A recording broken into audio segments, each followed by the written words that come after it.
Deuxième primaire républicaine cette nuit, hier soir, dans le New Hampshire, remportée par Donald Trump, qui semble bien parti pour être le candidat républicain aux élections présidentielles de novembre prochain. Bonjour Xavier Timbaud. Bonjour David Jaco. Économiste, directeur principal de l'OFCE. On a un Donald Trump qui est favori aujourd'hui dans les sondages. Il est en tête de la présidentielle de novembre prochain. 1,3 points d'avance sur Joe Biden d'après les sondages les plus récents. En même temps, il a perdu un peu d'avance ces dernières semaines, en lien sûrement avec ses problèmes judiciaires. On ne va pas faire de la conjecture sondagière. En tout cas, cette perspective d'une réélection de Donald Trump n'intimide, en tout cas pour l'instant, pas du tout les marchés financiers. Pourquoi c'est une perspective qui n'inquiète pas la bourse? Je me suis dit, une des réponses peut-être, mais je vous laisse répondre, c'est que les investisseurs ont le souvenir de Trump 1, et de la bourse et l'économie qui s'était plutôt bien comportée lors de la saison 1. Oui, je pense que c'est l'explication principale. Il y a déjà, Trump n'est pas un nouveau candidat, il a déjà été président. Le mandat qu'il a traversé, on le regarde toujours avec des yeux un peu ébahis de ce côté-ci de l'Atlantique. Mais sur le plan économique, ça a été une période jugée plutôt favorable aux États-Unis. Et donc, voilà, il n'y a pas, du point de vue des marchés, plus d'inquiétude que ça à avoir. Bon, après, évidemment, il faut rentrer dans le détail. Il y a plusieurs éléments. Il y a probablement une grande différence de composition sectorielle, en fait, entre la façon dont Biden est perçu et la façon dont Trump est perçu, avec des secteurs qui bénéficieraient si c'était Trump, et des secteurs qui... Lesquels, en l'occurrence? A priori, ceux qui bénéficieraient le plus de Trump, c'est les secteurs qui sont plutôt ceux qui sont régulés par Biden. Donc l'énergie, tout ce qui est nouvelles technologies, dérégulation de la finance, tout ce qui est défense, qui serait favorisé par Donald Trump, avec à l'opposé, du côté de Biden, plutôt un prisme vers les énergies renouvelables, par exemple, et plus de régulation dans d'autres secteurs, en particulier par exemple la finance et la finance dite de nouvelles technologies. On a tort de vouloir encore une fois calquer ce Trump 1 encore une fois et en se disant mais peut-être qu'il ce sera pareil, peut-être que ce sera autrement encore une fois, Trump 2, sachant qu'on ne sait pas grand-chose encore une fois pour l'instant des programmes, notamment des mesures économiques des candidats, à la fois de Joe Biden, président sortant, et de Donald Trump. Donc c'est peut-être difficile pour les investisseurs d'en mesurer l'impact sur les entreprises et sur la bourse parce qu'on ne sait pas grand-chose. Mais voilà, c'est une double question. À la fois on manque d'éléments et en même temps, vouloir se dire que Trump 2 est comme Trump 1, il n'y a qu'un pas que pas tous franchiront. Oui, je pense que ça c'est très important. Le contexte est complètement différent, d'une part. La campagne est complètement différente aussi. En fait, la campagne était un petit peu plus lisible probablement au moment de la première élection de Trump et au moment de l'élection de Biden, avec une opposition entre Trump et Biden qui était autour de... d'un côté, pour vraiment caricaturer, mais je pense que ça résumait assez bien la perception par les marchés. D'un côté, Trump qui allait plutôt baisser les impôts sur les sociétés, en nettoyant un certain nombre de dispositifs. Voilà. De l'autre côté, Biden qui annonçait plutôt qu'il allait les augmenter, mais qu'il y aurait une impulsion de dépenses publiques et d'infrastructures qui serait extrêmement forte, faite par Biden. Et donc, quelque chose qui compense. Alors, vous voyez, il y a des différences sectorielles, il y a des différences en termes de qui va bénéficier ou pas des mesures, mais si on regarde les choses de façon macro, on peut se dire... en fait, il y a deux stimulus budgétaires très importants, l'un qui passe par des baisses d'impôts, l'autre qui passe par de la dépense publique. Et donc, du point de vue des marchés, ça conduisait plutôt à une certaine neutralité, ou en tout cas des choses, enfin, c'est pas que ça va faire la même chose, mais que ça va faire des choses qui peuvent ensuite arbitrer dans leur portefeuille pour avoir à peu près le même résultat. Là, le contexte, il est différent. Il est différent d'abord parce qu'on sort d'une phase d'inflation élevée. Trump a tenu des propos assez agressifs vis-à-vis de la Réserve fédérale. Donc on peut imaginer qu'il y ait beaucoup plus de tensions entre le gouvernement fédéral et la Banque centrale américaine, avec peut-être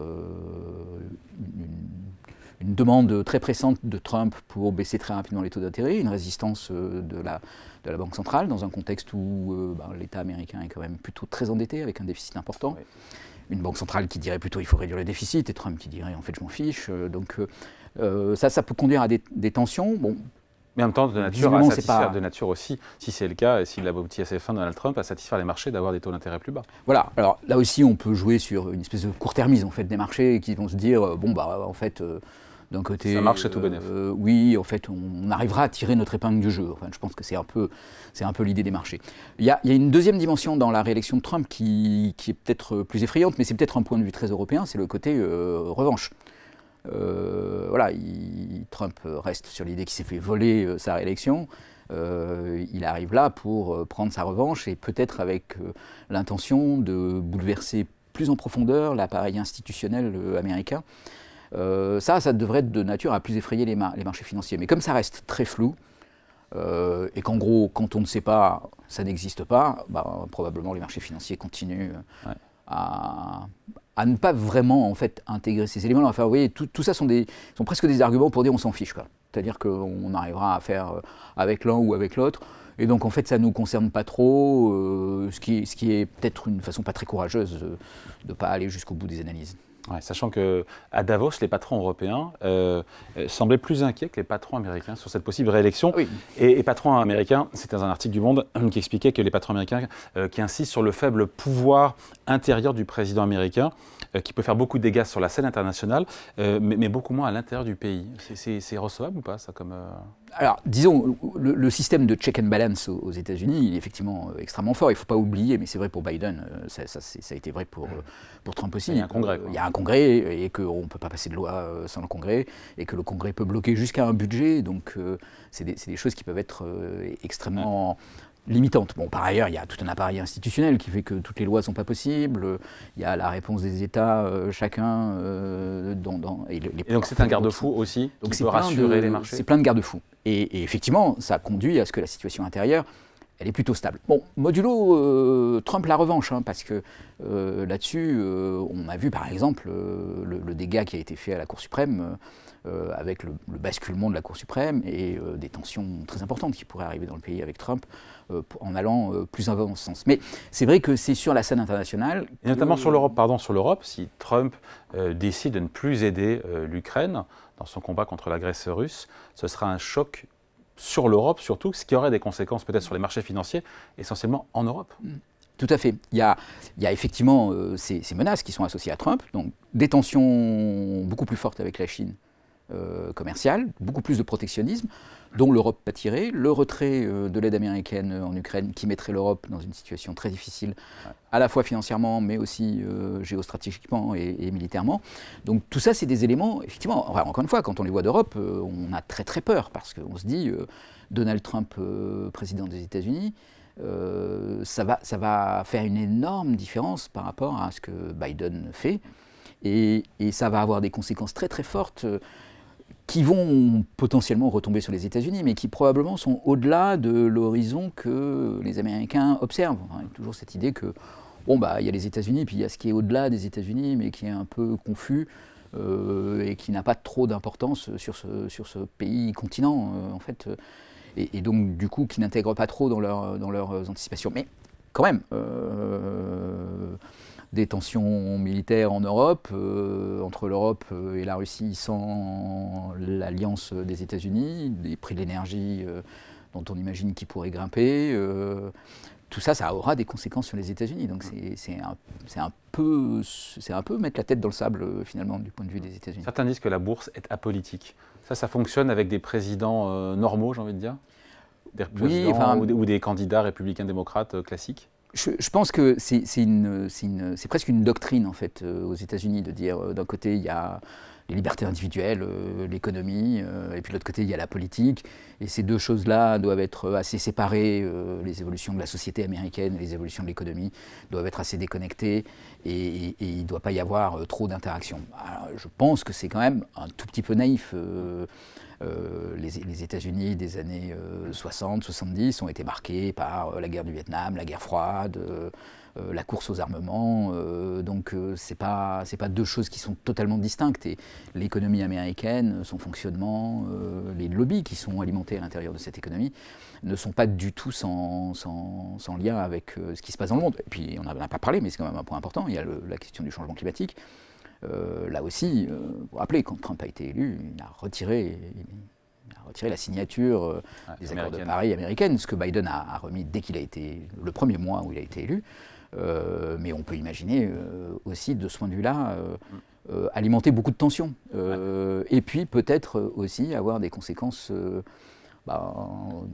planétaires dans la transition environnementale. Alors, c'est compliqué parce qu'il y a aussi les villes et les États aux États-Unis qui sont très engagés dans ces...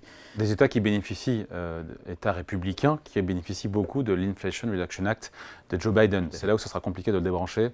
C'est là où ça sera des inimitiés dans son de le propre camp. débrancher, effectivement. Mais voilà, donc tout ça sont des éléments qui vont faire partie du paysage. Après, dernier point, et on l'a évoqué à demi-mot sur la Fed, et ce qui pourrait expliquer que la perspective de cette réélection de Trump n'effraie pas les marchés, c'est que plus que Trump ou Biden, ce que suivent évidemment les bourses et les marchés financiers et les investisseurs, c'est évidemment les mouvements de la Réserve fédérale américaine.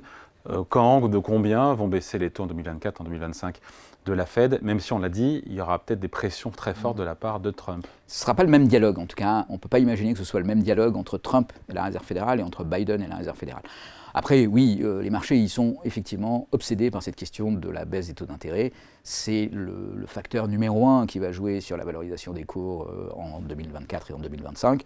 Et effectivement, beaucoup anticipent une espèce de relâchement de cette pression qui était liée à la hausse des taux d'intérêt, et donc plutôt un âge d'or, ou en tout cas une période d'euphorie à venir, et tout le monde se prépare à ça. Et effectivement, ça occulte un peu qui va être président, parce que voilà, ils se disent, tant qu'il y a la baisse des taux d'intérêt, en fait, nous, on s'en fiche de ce qui se passe en Ukraine, de ce qui se passe sur le changement climatique, de ce qui se passe sur la société américaine, et le droit à l'avortement, ou ce genre de choses. Bon, sachant qu'on ne l'a pas évoqué, c'est pas le sujet, mais il y a aussi tous les problèmes judiciaires de Trump qui pourraient aussi contrecarrer, changer complètement le cours de cette élection. Mais là, on n'en sait pas encore suffisamment pour se prononcer. Non, mais on risque d'avoir un spectacle, une fois de plus, américaine. À l'américaine sur cette élection, oui. Allez, merci beaucoup. Explication signée et point de vue signé Xavier Timbaud, économiste et directeur principal de l'OFCE. Merci Xavier. Merci David.